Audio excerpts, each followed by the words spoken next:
যুদ্ধবিরতি স্বাক্ষরের পরও নানা অজুহাতে ফিলিস্তিনিদের উপর হামলা চালিয়ে যাচ্ছে ইসরায়েলি সেনারা। গাজার উত্তর সীমান্তে ইয়েলো লাইন অতিক্রম করার অভিযোগ তুলে হত্যা করেছে আরও কয়েকজনকে। স্থানীয়দের দাবি, যুদ্ধবিরতির পর নির্ধারিত এই ইয়েলো লাইন আসলে অদৃশ্য এক সীমা, যা কোথায় রয়েছে কেউ জানে না। এতে ইসরায়েলি বাহিনীর গুলিতে প্রতিদিনই প্রাণ হারাচ্ছেন সাধারণ মানুষ। হামলা চলছে অন্যান্য এলাকাতেও। নেতানিয়াহু বাহিনীর পুঁতে রাখা বোমা বিস্ফোরিত হয়ে প্রাণ গেছে শিশুরও। স্থানীয় কর্তৃপক্ষের হিসাব অনুযায়ী ইসরায়েল প্রায় 2 লাখ টন বোমা ফেলেছে গাজায়, যার মধ্যে 70,000 টন এখনও নিষ্ক্রিয় অবস্থায় রয়েছে।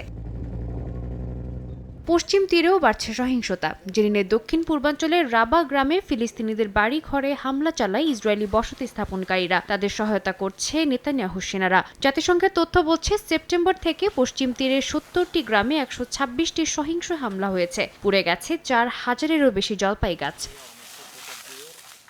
এদিকে গাজার শেখ রাদওয়ান এলাকায় দেখা দিয়েছে ভয়াবহ পানির সংকট। বৃষ্টির পানি ধরে রাখার পুকুরে জমে আছে ময়লা আবর্জনা। ইসরায়েলি হামলায় পাম্প স্টেশন ও নিষ্কাশন ব্যবস্থা ধ্বংস হয়ে যাওয়ায় ওই পানি ছড়িয়ে পড়েছে আশপাশের বসতি ও আশ্রয় শিবিরে। স্থানীয় প্রশাসন জানিয়েছে, পানির স্তর 6 মিটার পর্যন্ত বেড়ে গেছে, যা দুর্গন্ধ, মশা ও সংক্রমণের ঝুঁকি তৈরি করছে। জাতিসংঘের প্রতিবেদনে বলা হয়, গাজার ভূগর্ভস্থ পানির বেশিরভাগ অংশই এখন মারাত্মকভাবে দূষিত। এদিকে লেবাননের দক্ষিণাঞ্চলের কয়েকটি শহরে ইসরায়েলি হামলায় বেশ কয়েকজন নিহত হয়েছেন। আহত হয়েছেন আরও অনেকে। যদিও 1 বছরেরও বেশি সময় আগেই কার্যকর হওয়া যুদ্ধবিরতির পরও ইসরায়েল নিয়মিতভাবে লেবাননে হামলা চালিয়ে যাচ্ছে। এ অবস্থায় ইসরায়েলকে যুদ্ধবিরতি চুক্তি মেনে চলার আহ্বান জানিয়েছে ইউরোপীয় ইউনিয়ন। সাদিয়া তাসনিম, সময় সংবাদ।